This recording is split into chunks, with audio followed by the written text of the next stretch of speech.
Imaginează-ți că pierzi totul într-o clipă. Bani, planuri, viitorul, totul dispare, înghițit de mare. Ești aruncat pe o plajă necunoscută, cu rezistența ta ca singur bagaj. Valurile îți șoptesc despre pierderea ta, dar și despre o întrebare. Și acum? Aceasta nu este doar o poveste, ci dovada pe care viața ne-o impune. În criză se dezvăluie adevăratul nostru eu. Aici începe călătoria noastră spre stoicism, o filozofie născută din adversitate, nu din confort. Stoicismul ne învață că cele mai mari comori ale noastre sunt în interiorul nostru. Curaj, înțelepciune, integritate. Ideea principală este simplă. Nu evenimentele ne definesc, ci reacția noastră la ele. Furtuna îți poate lua barca, dar nu și rezistența. Ești stăpânul lumii tale interioare. Stoicismul promite un spirit neclintit, o fortăreață pe care nicio furtună nu o poate distruge. Zenon a luat această decizie acum mai bine de 2000 de ani. Pierderea sa a devenit baza unei filozofii care avea să schimbe lumea. Descarcă ghidul tău, Stoicismul atemporal, filozofia care îți va schimba viața. Linkul este în descriere. Zenon din Citium era un negustor fabulos de bogat. Viața lui era ca o plimbare prin parc, plină de lux și abundență. Dar, într-o bună zi, o furtună grozavă i-a distrus nava și toată averea, aruncându-l pe țărmurile Atenei. În loc să plângă după laptele vărsat, Zenon a decis să caute înțelepciunea și pacea interioară. A intrat într-o bibliotecă, fascinat de învățăturile profunde ale lui Socrate și ale înțelepților antici. Inspirat, a întrebat unde ar putea găsi un înțelept asemănător și a fost îndrumat către Crates din Teba, un cinic cunoscut pentru stilul său de viață auster. Acesta a fost începutul marii transformări a lui Zenon. A înțeles că, chiar dacă și-a pierdut banii, încă avea capacitatea de a învăța și de a evolua. Zenon a petrecut ani de zile învățând de la filosofii, căutând o modalitate practică de a face față provocărilor vieții. A început să predea în Stoa Poichile, porticul pictat, care a dat numele stoicismului. Zenon învăța că virtutea și nu bogăția este singurul bine adevărat și durabil. Necazurile lui din viață au devenit până la urmă un dar pentru întreaga omenire. Uneori, pierzând tot ce avem, descoperim ce contează cu adevărat. Călătoria lui Zenon, de la naufragiat la înțelept, ne arată că adevărata înțelepciune se naște din cele mai dificile momente. Învățăturile sale au inspirat generații de gânditori și căutători ai adevărului. Stoicismul a devenit un ghid atemporal despre cum să te ridici și să găsești sens în viață. Piatra de temelie a stoicismului este dictonomia controlului, un principiu fundamental care ne ghidează viața și gândirea. Există lucruri pe care le putem controla și lucruri pe care nu le putem controla. Să facem diferența între ele este cheia către liniștea interioară. Liniștea apare atunci când ne concentrăm doar pe ceea ce putem controla, gândurile noastre, alegerile noastre și acțiunile noastre, care sunt mereu la îndemâna noastră. Nu putem controla vremea, ce cred alții sau cum se vor desfășura lucrurile, oricât am încercat. Să ne facem griji pentru aceste lucruri este doar o pierdere de timp și energie, pentru că nu schimbă nimic. E ca și cum ai vrea ca soarele să răsară din vest. Adevărata noastră forță stă în controlul lumii noastre interioare, adică în felul în care reacționăm la mediul înconjurător. Luați de exemplu un interviu de angajare. Nu puteți controla recrutorul, concurența și nici rezultatul final. Cu toate acestea, puteți controla pregătirea, atitudinea și efortul vostru. Asta este în întregime în mâinile voastre. Concentrându-vă pe propriile acțiuni, veți avea succes, indiferent de rezultat, pentru că ați dat tot ce ați avut mai bun. E ca un fotbalist bun, care, chiar dacă pierde, știe că a dat totul pe teren. Aceasta este libertatea.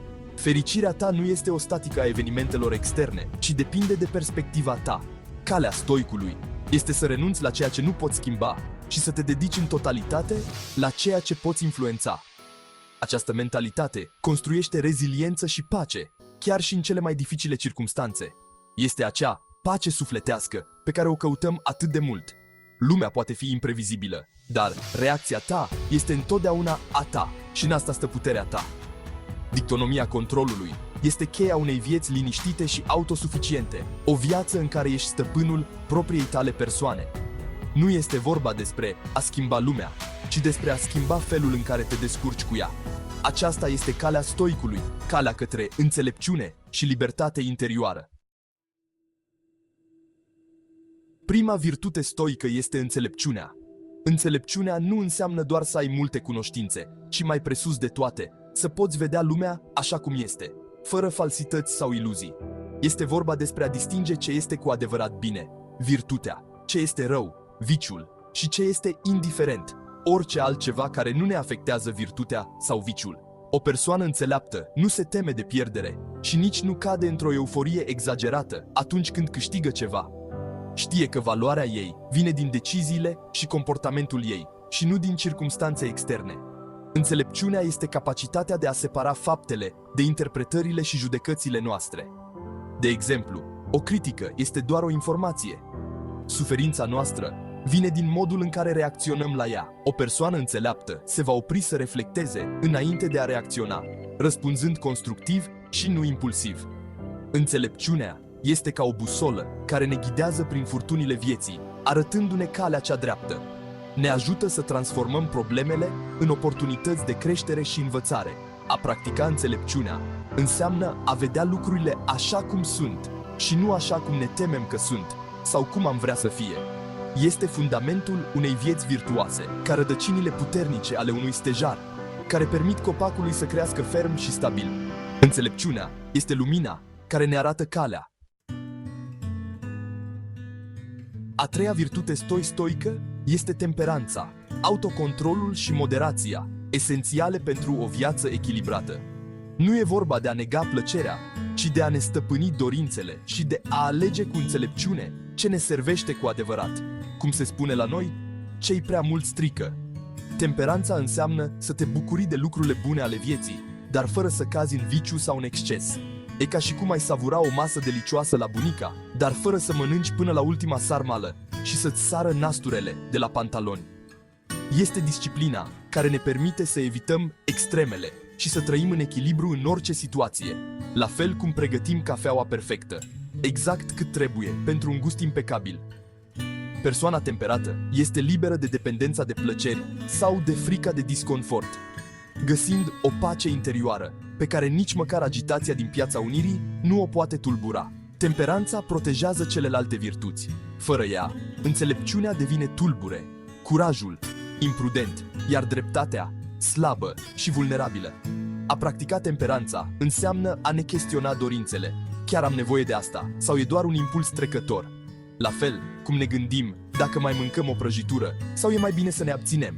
Ideea e să mănânci pentru a trăi și nu să trăiești pentru a mânca și să te bucuri de fiecare moment cu aceeași atenție pe care o are un bucătar bun când pregătește friptura pentru familie.